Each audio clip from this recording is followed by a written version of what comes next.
आम आदमी पार्टी की बढ़ती लोकप्रियता देख और आम आदमी पार्टी के नेता आदरणीय अरविंद केजरीवाल जी की बढ़ती पॉपुलैरिटी, बढ़ती लोकप्रियता, बढ़ता जनाधार देख भारतीय जनता पार्टी इतना बौखला गई है, इतना घबरा गई है, इतना डर गई है कि अब उन्होंने अपनी सारी एजेंसियों के घोड़े खोल दिए हैं और आम आदमी पार्टी को बदनाम करने के लिए, आम आदमी पार्टी को परेशान करने के लिए और हमारा समय बर्बाद करने के लिए, हमारे रिसोर्सेज बर्बाद करने के लिए हमें नोटिस और समन भेजना शुरू कर दिया है। उसी श्रृंखला में आज इन्फोर्समेंट डायरेक्टरेट, जो नरेंद्र मोदी सरकार का सबसे चहेता विभाग है, जिसे हर राजनीतिक विरोधी पे छोड़ दिया जाता है, आज उसी इन्फोर्समेंट डायरेक्टरेट ने आम आदमी पार्टी के राष्ट्रीय सचिव को यहाँ समन किया है। 11:30 बजे पूछताछ के लिए हमें यहाँ बुलाया गया है, नोटिस भेजा गया है। जिस रास्ते पे हम चले हैं, इस पे कठिनाइयाँ तो ज़रूर आएंगी। अरविंद केजरीवाल जी ने हमेशा हमें यही सिखाया है कि बहुत कठिनाइयाँ आएंगी, लेकिन हम लोग डट के इन कठिनाइयों का सामना करेंगे। भारतीय जनता पार्टी की इन मंसूबों से, गीदड़ भपकियों से आम आदमी पार्टी और अरविंद केजरीवाल जी डरने वाले नहीं हैं। आपको ये नोटिस की टाइमिंग पे गौर फरमाना चाहिए। मुख्यमंत्री अरविंद केजरीवाल जी उत्तराखंड जाते हैं, काम की राजनीति की बात करते हैं। आम आदमी पार्टी की एंट्री होती है उत्तराखंड में। उत्तराखंड में भारतीय जनता पार्टी को दो बार अपना मुख्यमंत्री बदलना पड़ता है। भाजपा आम आदमी पार्टी को देख बौखला जाती है। आम आदमी पार्टी गुजरात जाती है और अरविंद केजरीवाल जी के नाम पर भारतीय जनता पार्टी के गढ़ में, सूरत में आम आदमी पार्टी 27 सीटें जीतकर भाजपा को चुनौती देती है। भाजपा गुजरात में अपना मुख्यमंत्री बदलने को मजबूर हो जाती है। आम आदमी पार्टी गोवा जाती है, कांग्रेस को खदेड़कर मुख्य विपक्ष की भूमिका में आकर भाजपा को चुनौती देती है। आम आदमी पार्टी और अरविंद केजरीवाल जी पंजाब जाते हैं, जहां सारे ओपिनियन पोल दिखा रहे हैं कि आम आदमी पार्टी आने वाले समय में पंजाब में सरकार बनाने जा रही है। स्पष्ट है कि आने वाले उत्तराखंड, पंजाब, गुजरात और गोवा के चुनावों के मद्देनजर भारतीय जनता पार्टी अब आम आदमी पार्टी को परसिक्यूट, परेशान, प्रताड़ित करने के लिए ये षड्यंत्र के तहत हमें नोटिस भेज रही है। मैं आपको ये बात याद कराना चाहूंगा कि बीते 7 सालों में भारतीय जनता पार्टी के एक भी नेता को ईडी का नोटिस नहीं आया, एक भी नेता को भाजपा की ईडी का नोटिस नहीं आया। लेकिन आम आदमी पार्टी को, जब से आम आदमी पार्टी बनी तब से लेकर आज तक हर असेसमेंट ईयर में इनकम टैक्स के नोटिस आए। हमारे 21 विधायकों पर फर्जी मुकदमे किए गए। 20 विधायकों को विधानसभा से निलंबित कर उनकी सदस्यता रद्द करी गई। 450 फाइलें केजरीवाल सरकार की शुंगलू कमेटी को भेजकर जांच करवाई गई। मुख्यमंत्री जी के कार्यालय पर रेड कराई गई, उप मुख्यमंत्री जी के घर पे रेड कराई गई, स्वास्थ्य मंत्री के घर पे रेड कराई गई। यहां तक कि हमारे विधायक सोमनाथ भारती के कुत्ते तक को दिल्ली पुलिस ने अरेस्ट किया। यह है दुर्भावना से प्रेरित भारतीय जनता पार्टी के हथकंडे। लेकिन इन सारे मामलों में जितनी जांचें हुई, चाहे वो 2012, 2015, 2017 में मिनिस्ट्री ऑफ होम अफेयर्स द्वारा किए गई फॉरेन फंडिंग की जांच हो, हर साल हर असेसमेंट ईयर में इनकम टैक्स द्वारा भेजे गए नोटिस हो, हर मामले में आम आदमी पार्टी को क्लीन चिट मिली है। इसलिए क्लीन चिट मिली है कि हम पाक साफ लोग हैं और इन गीदड़ भक्तियों से डरते नहीं हैं। मैं भारतीय जनता पार्टी वालों को कहना चाहता हूं, अगर हमसे लड़ाई लड़नी है तो अरविंद केजरीवाल जी की तरह काम की राजनीति कर कर लोगों के दिल जीतने की कोशिश करो। ये नोटिस और ये समन्स भेजकर तुम्हें अगर लगता है कि तुम हमें डरा सकते हो, खदेड़ सकते हो, हम घबरा जाएंगे, तो मैं ये कहना चाहूंगा, आम आदमी पार्टी वाले और अरविंद केजरीवाल जी के सिपाही इस मिट्टी के नहीं बने कि तुम्हारे इन 2 कौड़ी के नोटिस और समन से हम घबरा जाएं। अंत में मैं बस इतना ही कहना चाहूंगा कि आम आदमी पार्टी के बढ़ते ग्राफ और अरविंद केजरीवाल जी की बढ़ती लोकप्रियता उत्तराखंड से लेकर गुजरात और पंजाब से लेकर गोवा तक देख भारतीय जनता पार्टी इतना घबरा गई है कि जब वो हमें इलेक्टोरली असैसिनेट नहीं कर सकते तो हमारा कैरेक्टर असैसिनेशन करने को उतर आए। ये नोटिस भेज हमें परेशान कर, प्रताड़ित कर, हमारी छवि को धूमल करने की कोशिश भाजपा कर रही है। मैं भारतीय जनता पार्टी वालों को कहना चाहूंगा, हम हर जांच के लिए तैयार हैं। आज भी हम ईडी के सामने पेश होंगे, हमें कोई चिंता नहीं है। हमारे सारे बही खाते, सारे अकाउंट्स, आपकी सारी एजेंसियां दसियों बार देख चुकी हैं। हमें किसी बात का डर नहीं है। लेकिन अगर लोगों के दिलों में जगह बनानी है, आम आदमी पार्टी को चुनौती देनी है, तो अच्छे काम करके अरविंद केजरीवाल जी की तरह काम की राजनीति करके करो। बदले की राजनीति से ये नहीं होगा। आम आदमी पार्टी पूरे तरीके से रूल ऑफ लॉ में विश्वास रखती है और हम यही प्रार्थना करते हैं कि रूल ऑफ वेंडेटा पॉलिटिक्स हारे और रूल ऑफ लॉ इस लड़ाई में जीते।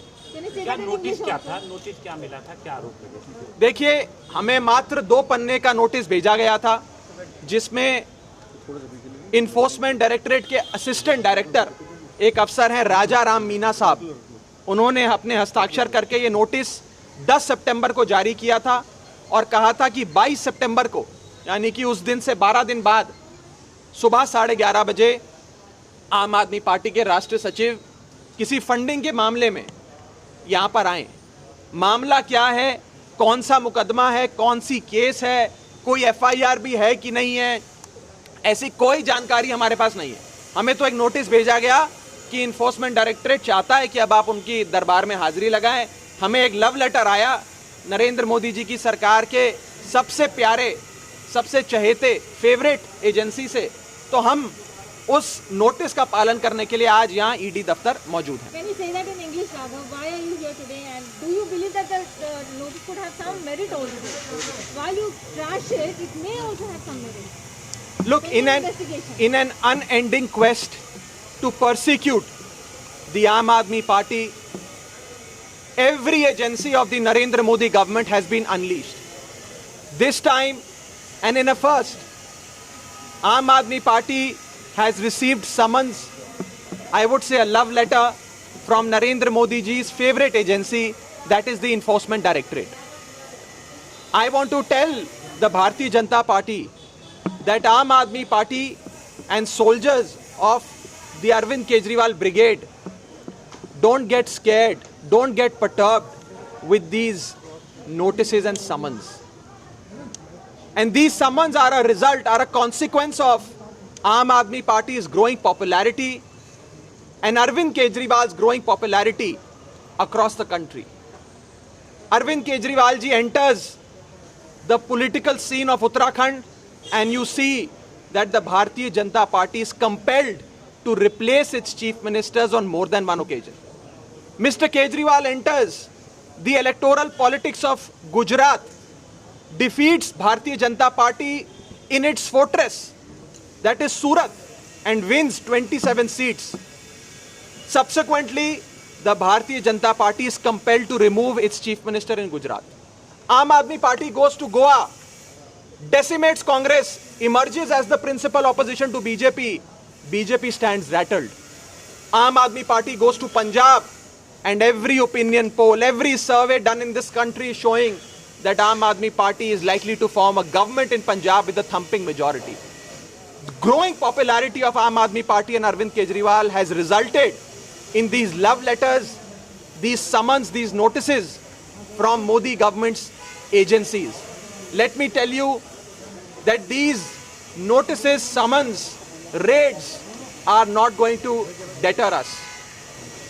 Mr. Kejriwal has always taught us that the path on which we are treading is not a bed of roses. We will face difficulties, we will face hardships, but we are well equipped and have the courage and determination to face all these notices.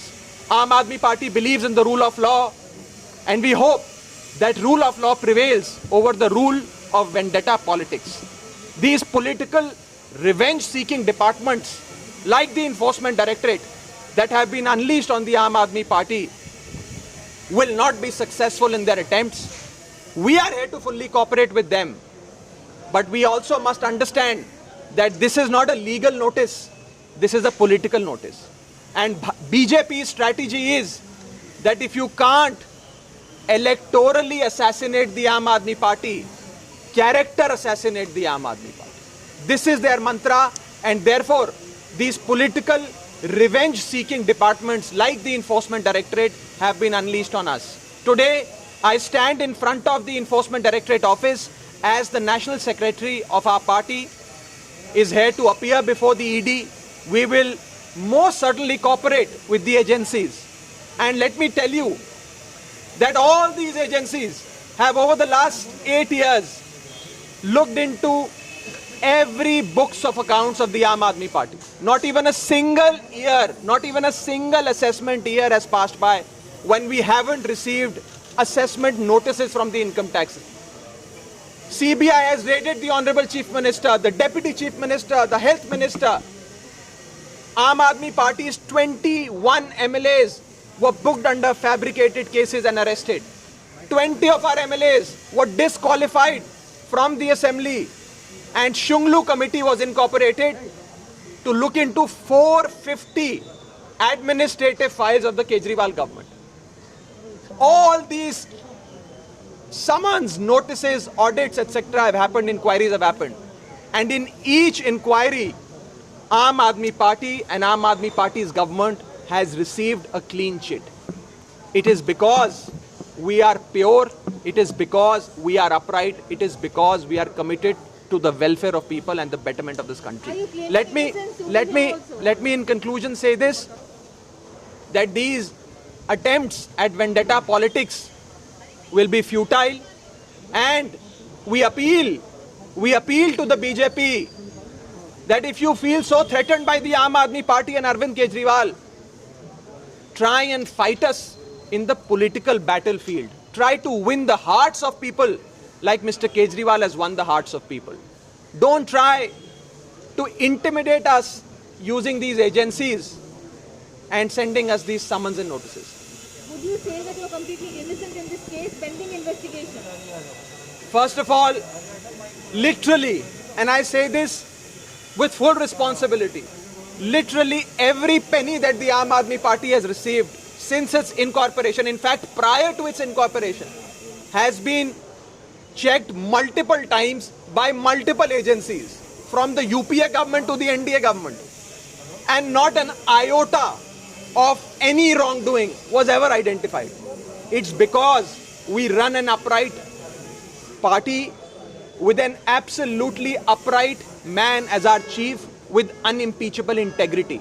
And therefore, all these inquiries and summons will fall flat. These are nothing but tools to intimidate us because of Aam Aadmi Party's rising popularity and Arvind Kejriwal's rising graph in Uttarakhand, Goa, Punjab and Gujarat.